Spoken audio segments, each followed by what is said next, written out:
Good evening. Welcome to South Asia Newsline. I'm Surabhi Sharma. Here are the top stories we're tracking for you on Thursday, the 23rd of May. Indian Prime Minister Narendra Modi wins second term.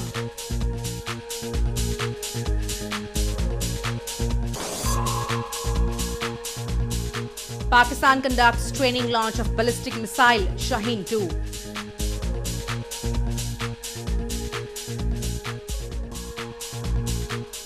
And Afghan presidential candidates warn of civil disobedience against government.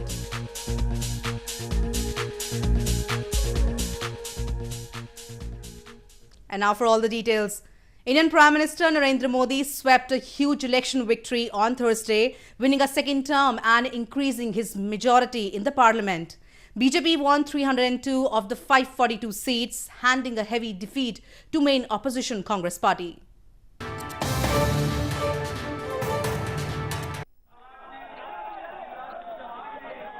Indian Prime Minister Narendra Modi swept to a huge election victory on Thursday, increasing his majority in the parliament and giving his party the mandate to pursue business-friendly policies and take a hard line on national security. The mood was upbeat on Thursday evening at ruling Bharatiya Janata Party or BJP's headquarters in New Delhi as Prime Minister Modi arrived along with Party President Amit Shah amidst cheering workers. Official data from India's Election Commission showed BJP ahead in 302 of the 542 seats available, up from 282 it won in 2014 and more than 272 seats needed for a majority in the lower house of the parliament. The main opposition Congress party was ahead in 51 seats, figures showed. अगर कोई विजयी हुआ है तो हिंदुस्तान विजयी हुआ है. अगर कोई विजयी हुआ है तो लोकतंत्र विजयी हुआ है. अगर कोई विजयी हुआ है तो जनता जनार्दन विजयी हुई है. India's allies including Sri Lanka, Israel, Afghanistan, Bhutan and Nepal also congratulated Modi and hope to work together for peace and progress. BJP handed a heavy defeat to main opposition Congress party and regional parties, and Congress President Rahul Gandhi could not save his own seat in the constituency of Amethi in Uttar Pradesh province. In news from Pakistan, Pakistan on Thursday announced that it has conducted a training launch of Shaheen-II, a surface-to-surface ballistic missile which it said is capable of delivering conventional and nuclear weapons at a range of up to 1,500 miles. A video by Pakistan's Inter-Services Public Relations showed a missile being fired in the air and landing in an unknown location at sea. Shaheen-II fully meets Pakistan's strategic needs towards maintenance of deterrent stability in the region. Pakistan's military said in a statement that made no direct mention of its neighbor India. This follows heightened tensions between the nuclear-armed neighbors since February over a deadly terror attack claimed by Pakistan-based terror group. Several food stalls have been put up by philanthropists on roadsides in Pakistan's Karachi city during the holy month of Ramadan to help poor families and travelers to break their fast. During Ramadan, Muslims abstain from eating and drinking from dawn till sunset and eat sehri, a pre-dawn meal, and break their day-long fast with iftar in the evening.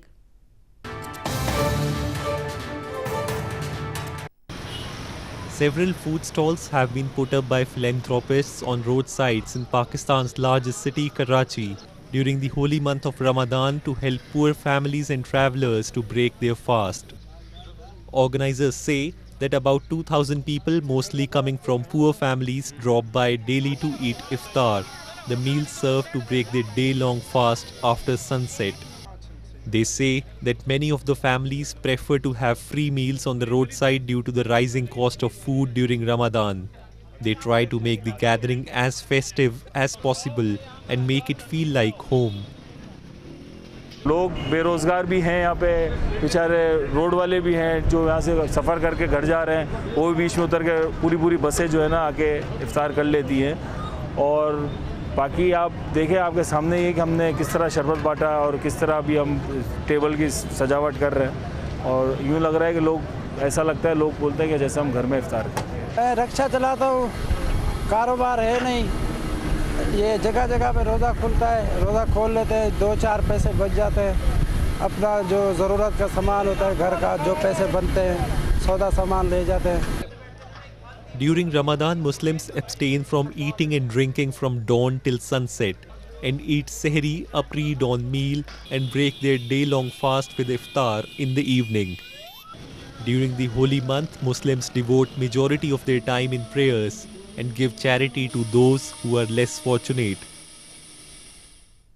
In news from Afghanistan, Afghanistan spy agency chief Mohammad Masoom Stanikzai has said that those using Taliban as a tool are barriers to peace in the country.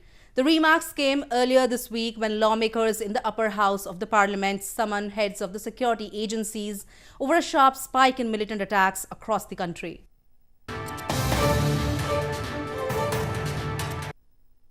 Senators in the upper house of the Afghan parliament this week summoned heads of security agencies over a sharp spike in militant attacks in parts of the country, which according to reports have left casualties among civilians as well as security force members. The lawmakers said militants have infiltrated big cities where they conduct attacks against security force members and sometimes civilian targets. Addressing the lawmakers, the head of the National Directorate of Security, Mohammad Masoom Stanikzai, said, "The key hurdle to Afghan peace are those elements which are using the Taliban as a tool for prolonging the war in Afghanistan." ملکی کارکونکي علماء کرام جادي قومي مشران او ملي تجاران هر روزه اختطافيږي، هر روزه شهیدانیږي، هر روزه د مشکلات و سونو سره مخامخ کیږي. مانع صلح منافع متضاد کشورهایی هستند که ثبات در افغانستان نمیخواهند. Meanwhile, acting Interior Minister Masood Andrabi said the Taliban has suffered heavy casualties in recent months as the Afghan forces have brought tactical changes in their military doctrine. This comes a month after the Taliban announced their annual spring offensive amid the efforts by the Afghan and the US governments to find a political solution to the conflict in Afghanistan. More news from Afghanistan. Afghan presidential candidates have warned of civil disobedience against the National Unity Government under President Ashraf Ghani.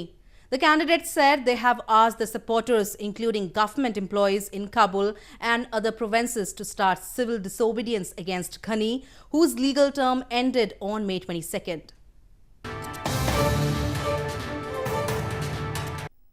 Members of the Council of Presidential Candidates, which represents 13 presidential runners, on Wednesday said President Ashraf Ghani's term has ended and that they will begin civil disobedience as an option to show their opposition against the continuation of the current government. Based on Article 62 of the Constitution, May 22nd marked the end of the National Unity Government's legal term. However, the Supreme Court in April extended the incumbent government's tenure until upcoming presidential elections scheduled for September 28. The candidates said they have asked their supporters, including government employees in Kabul and other provinces, to start civil disobedience against Ghani. مطابق پروگرامی که برای کلگی داده شده با مو تحرکات مدنی خود مثل راهپیمایی ها، کنفرانس ها، نافرمانی های مدنی نه تنها توسط مردم بلکه کسایی که در داخل حکومت هستند با اونام هدایت داده شده که البته خلاف قانون نی مطابق قانون عمل بکنن تا جلوی از این حکومت خودکامه مستبد و غیر قانونی را بگیرن. حضور آقای غنی در ارگ ریاست جمهوری با عنوان رئیس جمهور بعد از آنچه که در قانون اساسی آمده برخلاف قانون است. حتی 1 دقیقه ماندنشان کودتا علیه مردم افغانستان هست، کودتا علیه قانون اساسی افغانستان هست و کودتا علیه دموکراسی نوپای افغانستان هست. Following the warnings by the candidates, many roads in downtown Kabul were closed to traffic. Despite such pressure by the presidential candidates, Ghani's deputy spokesperson Shah Hussain Murtazavi published a to-do list of the president on his Facebook on Wednesday morning and wrote that the head of the state will continue his job as usual. Scores of youths in Udhampur district of India's northern Jammu and Kashmir province have been opting for beekeeping to earn their livelihood.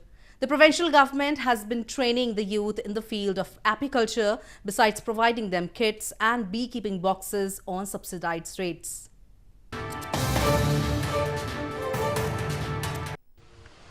Scores of youths in Udhampur district of India's northern Jammu and Kashmir province have been opting for beekeeping to earn their livelihood. The provincial government has been training the youth in the field of agriculture besides providing them kits and beekeeping boxes on subsidized rates.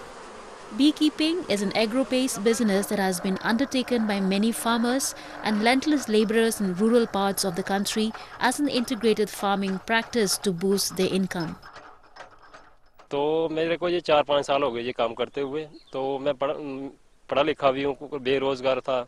Department वालों की scheme है, बहुत अच्छी scheme, subsidy पे पेटियाँ देते हैं। तो ये हमें ट्रेनिंग, पहले मैंने इनसे ट्रेनिंग वगैरह ली, फिर मैंने इनसे पेटियाँ ली। तो जब भी मतलब कि हमें कोई काम को मिला नहीं तो मैंने ये अपना बिजनेस खोल लिया। मैंने गवर्नमेंट से 30 पेटियाँ ली, अब मेरे पास 150 पेटी है। ये एक बहुत प्रॉफिटेबल काम है, खासकर एग्रीकल्चर रिलेटेड ये बहुत प्रॉफिटेबल है। इसमें लैंड की भी ज़रूरत नहीं है और इसमें सिर्फ थोड़ी सी शुरुआती थोड़ी सी इन्वेस्टमेंट करके कोई भी फार्मर, कोई भी अनएम्प्लॉयड यूथ बहुत अच्छी तरीके से अपना रोजगार चला सकता है। India's northern Jammu and Kashmir has vast potential for beekeeping. Its diversity in flora and fauna provides more opportunities for the development of beekeeping industry in the hilly province. A 73-year-old man in India's southern Chennai city has been setting environment protection goals for all with his fully solar power house. His love for environment doesn't stop here. He doesn't even purchase commercial or domestic cooking fuel either and uses kitchen waste and other items to produce biogas at home.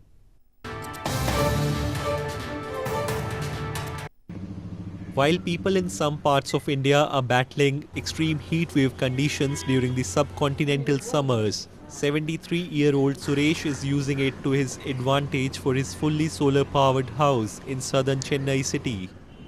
Although solar energy is gaining traction in India since past few years, Suresh's house presents a unique example. He uses solar energy not just for light bulbs or a fan. He also runs high-voltage electric machines like air conditioners and refrigerator from only solar energy. அது எல்லாருக்கும் தெரிஞ்ச விஷயம். நெகட்டிவாக கூட பேசலாம், ஆனால் அதிலே நிறைய பலனும் இருக்குது. அது எப்படி உபயோகிக்கணும், அது யோசித்து உபயோகிச்சா அந்த பெனிஃபிட் நம்மளுக்கு கிடைக்கும். அதுதான் நான் பண்ணியிருக்கேன். அதாவது ரூஃப் டாப் சோலார் பிளான்ட். இன்றைக்கி அந்த ரூஃப் டாப் சோலார் பிளான்ட்டை வச்சுன்னு மொத்த வீடு சோலாரில் வேலை செய்யுது.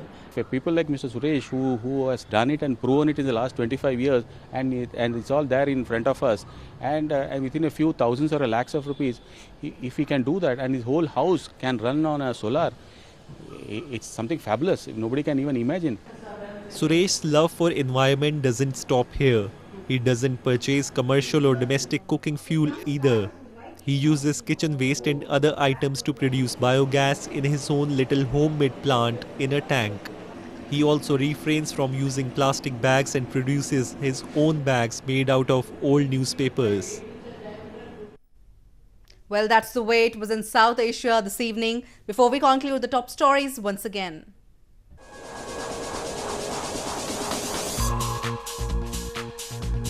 Indian Prime Minister Narendra Modi wins second term.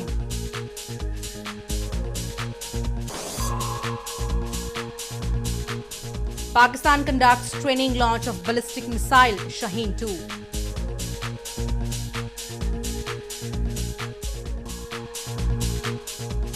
And Afghan presidential candidates warn of civil disobedience against government.